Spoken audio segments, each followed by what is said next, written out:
نماز کی دوسری شرط پہ بات کریں گے۔ نماز کی پہلی شرط تھی طہارت یعنی پاکیزگی، اس پہ بات ہو گئی۔ نماز کی جو دوسری شرط ہے وہ ہے ستر کا چھپا کے نماز پڑھنا، ستر عورت اسے کہتے ہیں۔ ستر کا چھپا کے نماز پڑھنا، ستر مرد کا ناف سے لے کے گھٹنے تک ہوتا ہے، یہ چھپانا فرض ہے، لیکن باقی سارے بدن کو اچھی طرح چھپا کے نماز ادا کی جائے۔ اور عورت کا پورا بدن ہی ستر ہوتا ہے سوائے چہرہ، ہاتھ اور پاؤں کے۔ اللہ تعالیٰ نے قرآن مجید سورہ اعراف آیت نمبر 31 میں ارشاد فرمایا، خُذُوا زِینَتَکُمْ عِندَ کُلِّ مسجد، جب نماز کے لیے جاؤ تو عمدہ کپڑے پہن کے جاؤ۔ یہ ہے ستر کو چھپانا، اچھے کپڑے اور اچھے لباس کے ساتھ۔ ہمارے عموماً یہ ہوتا ہے کہ جو رف کپڑے پڑے ہیں یا رات کو جو پہن کے سوئے ہوئے ہیں وہی اٹھ کے سیدھا مسجد میں چلو جی۔ اللہ کی بارگاہ میں آپ جب حاضر ہوں تو اس کی پوری تیاری کر کے آئیں، عمدہ لباس پہن کے آئیں۔ یہ نہ ہو کہ رات کا پہنا ہوا وہی سوٹ اٹھایا اور چلیں۔ اس کپڑے کے ساتھ آپ کسی بڑے دنیا دار بندے سے نہیں ملو گے، لیکن اللہ سے ملنے ہم آ جاتے ہیں۔ تو یہ ہماری کیسی مینٹیلٹی ہے کہ ہم ردی کپڑوں کے ساتھ مسجد میں آ جاتے ہیں؟ تو ایسا نہیں، اللہ تعالیٰ فرماتا ہے خُذُوا زِینَتَکُمْ، اپنی زینت کو اختیار کرو عند کل مسجد، جب سجدہ گاہ کی طرف آؤ۔ اچھا، عورت کے لیے جو حکم ہے وَلَا يُبْدِينَ زِینَتَهُنَّ إِلَّا مَا ظَهَرَ مِنْهَا، عورت اپنے زینت اور زیب اور خوبصورتی کو ظاہر نہیں کر سکتی مگر جو خود ظاہر ہو جائے، مثلا ہاتھ وغیرہ، عورت مکمل لباس کے ساتھ۔ لہذا اگر کسی بالغ عورت نے اس طرح نماز پڑھی کہ دوپٹہ باریک تھا اور کپڑے اس کے یہ بال جھلک رہے تھے تو بھی اس کی نماز نہیں ہوتی، کیونکہ ستر تو کھل گیا۔ عورت کے لیے بالوں کو بھی چھپانا ہوتا ہے، اس لیے وہ موٹا کپڑا یا کوئی چادر لے کے اس کے ساتھ اپنے سر کو بھی اچھی طرح چھپا لے گی، ٹھیک ہے نا۔ یہ ساری چیزیں تربیت میں شامل ہیں جو اہل خانہ کی ہمیں ساتھ ساتھ کرتے رہنا چاہیے کہ خواتین جو ہیں وہ اس کے ساتھ نماز، اور اس میں مرد حضرات جو ہیں ان کو بھی چاہیے وہ اسی طرح ستر کو اچھے سے چھپا کے پھر نماز پڑھیں۔ اکثر نوجوان ٹائٹ پینٹ پہن لیتے ہیں، اتنی ٹائٹ کہ جیسے ہی سجدے میں گئے تو شرٹ اوپر اور پینٹ نیچے، تو یہ والا حصہ ستر کا کھل گیا۔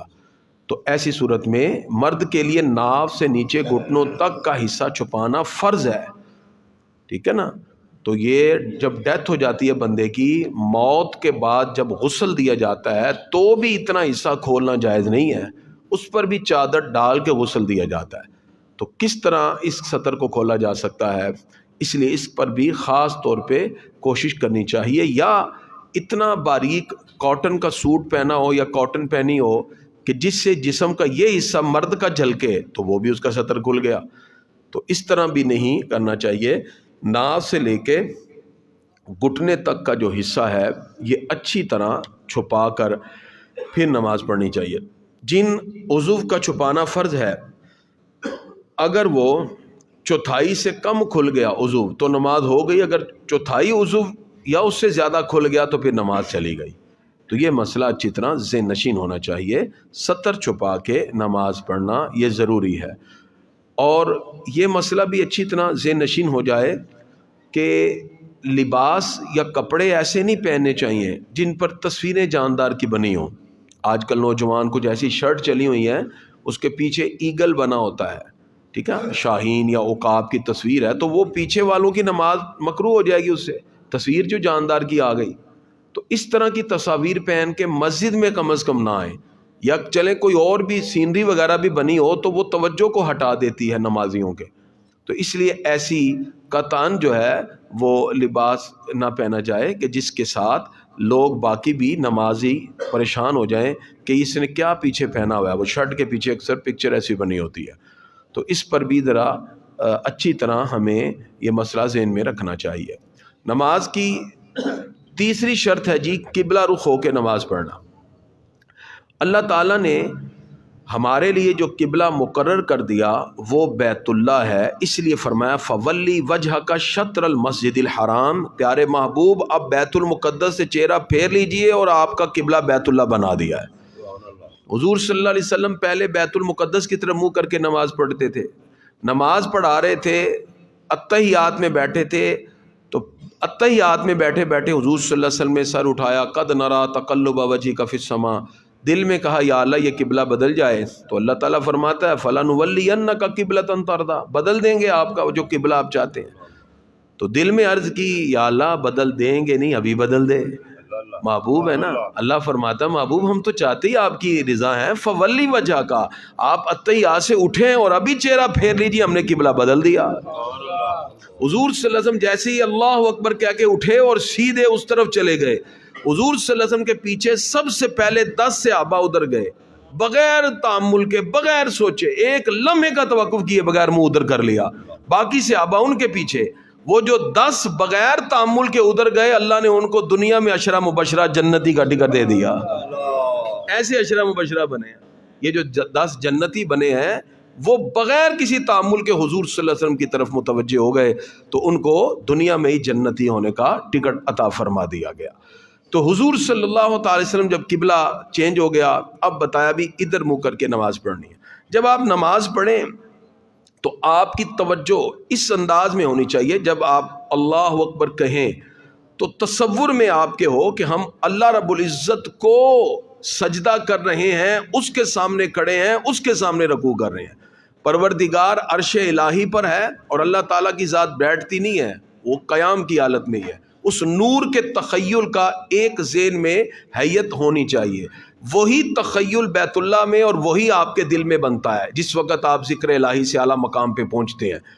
تو ہم سجدہ بیت اللہ کو نہیں کرتے، یہ ذہن میں رکھیے گا۔ اگر کوئی بیت اللہ کی عمارت کو سجدہ کرے گا وہ کافر ہو جائے گا، کیونکہ وہ تو عمارت ہے پتھر کی بنی ہوئی۔ ہم سجدہ کس کو کرتے ہیں؟ اللہ رب العزت کو۔ وہ تو صرف ایک سمت ہے ہمارے لیے، ٹھیک ہے نا۔ کئی مرتبہ وہ عمارت شہید ہوئی ہے، دوبارہ بنی ہے، جب وہ شہید ہو گئی تھی تو نماز کس طرف منہ کر کے پڑے گی؟ ادھر صرف ہمارا منہ ہوگا، سجدہ ہم نے کس کو کرنا ہے جی؟ اللہ کو۔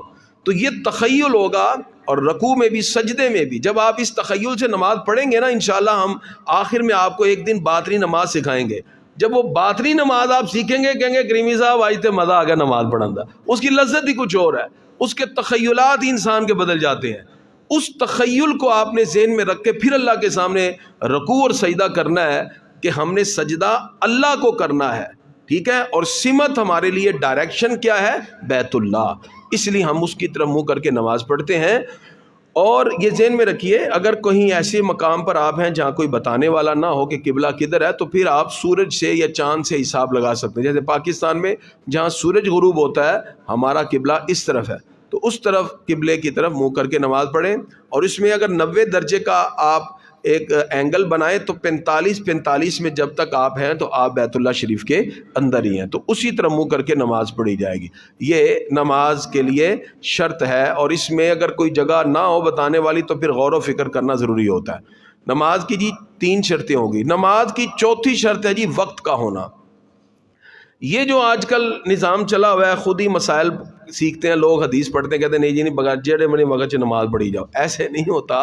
اللہ تعالیٰ نے قرآن پاک میں واضح کر دیا، ان الصلاۃ کانت علی المؤمنین کتابا موقوتا، نماز مسلمان پر وقت مقررہ میں فرض ہے۔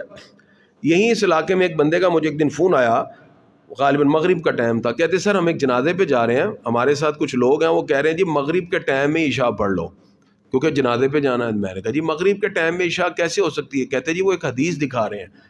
میں نے کہا جی حدیث تو ہے لیکن وہ ایک وقت میں نہیں ہے۔ کہتے جی حدیث میں لکھا ہوا ہے حضور صلی اللہ علیہ وسلم نے دونوں نمازیں جمع کر کے پڑھی ہیں۔ اب سمجھیے، 2 نمازیں جمع کر کے پڑھنے کا مطلب یہ نہیں ہے کہ ایک وقت میں پڑھی ہیں۔ ایک وقت میں 2 نمازیں صرف حج کے موقع پہ پڑھی جا سکتی ہیں، وہ ظہر کے وقت میں عصر ہوتی ہے اور عشاء کے وقت میں مغرب ہوتی ہے۔